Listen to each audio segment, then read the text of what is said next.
This is my favorite episode now. No, this is my favorite episode now. This is my favorite episode now.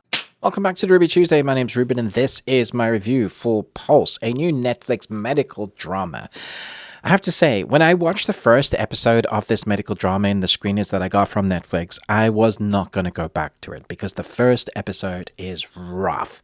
It has really bad CGI of Miami in a storm. It just looked like it was computer generated. Some of the graphics coming out of like the PS2 era even. And then we had some really hammy scripting and dialogue and characters doing things that just didn't seem to make sense for a medical person to be doing. And then the drama llama was taking forefront of this show and I was like, yeah, this is not gonna be good. However, my wife and I love watching medical drama, so I'd love to know in the comments below, what is your favorite medical drama TV series to date? But I'm here to talk about Pulse. Let's see if I ended up liking it or maybe I ended up hating it even more. Did I go back to it? Gonna be a very short review if I didn't. Pulse follows the personal and professional lives of doctors and staff at a busy Miami trauma center. So this comes from the creator Zoe Robin, who basically worked on all the episodes of the reimagined Hawaii Five-0. And so this does play like a general procedural drama. And because it's Miami, the first 3 episodes of this start with a massive hurricane. And so we are started with chaos. But it's not really a juxtaposition, but to add chaos to that storm, one of the main doctors has accused another male doctor of sexual harassment. And so we have that playing the backbone of what's going on within the storm and them having to work with each other. I have to say the latter half of this series shows some unique medical procedures that I haven't seen done on some of the medical shows that we've watched, from ER to Grey's Anatomy, you name it. There's been a plethora of them. Code Black, I think, was one. This one showed a few things that seemed to be really like up and coming new procedures. I don't know how far-fetched they are. I'm not a doctor, but there was an air of authenticity to them, which made the drama very engaging to watch. When it comes to the personal stories, it had me a bit wishy-washy throughout. If you're trying to make us believe that these medical professionals would put their jobs on the line because of bringing all of their non-professional work to work, they take in all their drama and put it in, mixing it in about these medical places at the expense of sometimes of their patients. And so there's some air of believability. It's like, yeah, this drama wouldn't happen without the emotional baggage and the drama that happens between relationships of doctors and nurses. You know, all of that, that's a tried and tested formula when it comes to ER and Grey's Anatomy. All of them have been doing it for ages. Whether they can execute it enough to make us engaged, I'm still of two minds whether this is actually a good medical drama series. The Pit on HBO or Max, wherever you're watching that from the get-go, you knew you were watching something of substance, something that had a really great weight to it. Medical procedures, again, that looked authentic from the beginning.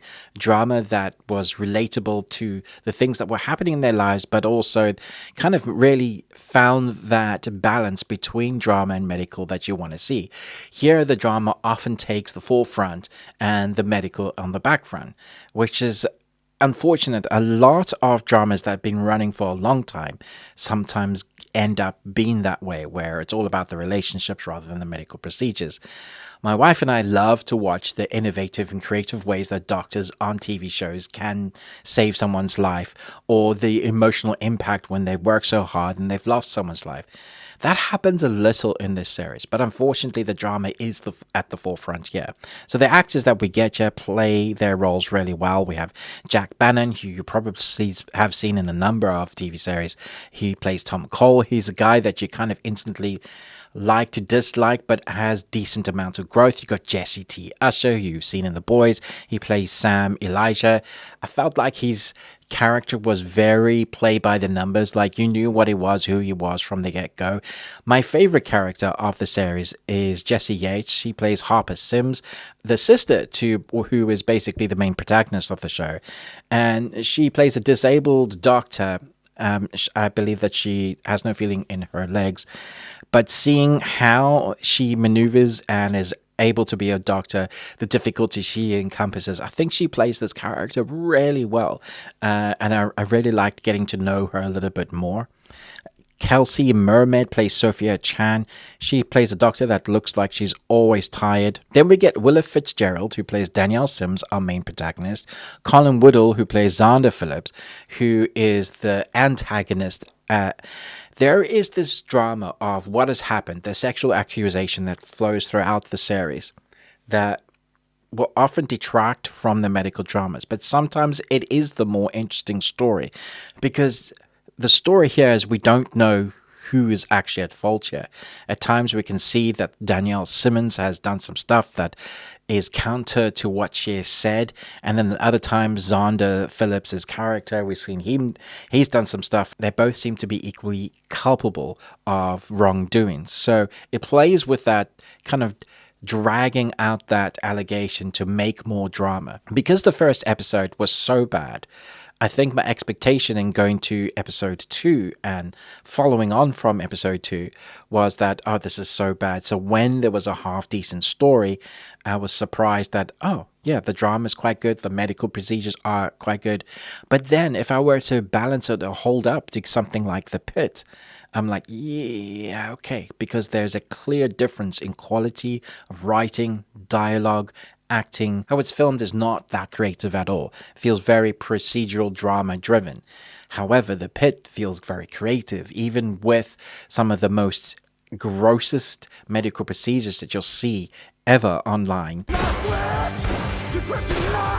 So it's 10 episodes. They're about 40 minutes apiece an episode. Once you've seen all 10, let me know what you thought of this medical drama. Do you kind of just get into it and kind of switch off because you know what to expect with this one? I've seen some phenomenal episodes of medical drama that I believe are awards winning, and they have won a bunch of awards. I just don't know about this one. Let me know your thoughts and feelings. Thanks so much for watching. What is your favorite medical drama series of all time? I'd love to know in the comments down below. Most of all, until next time, remember, live long and Tuesday.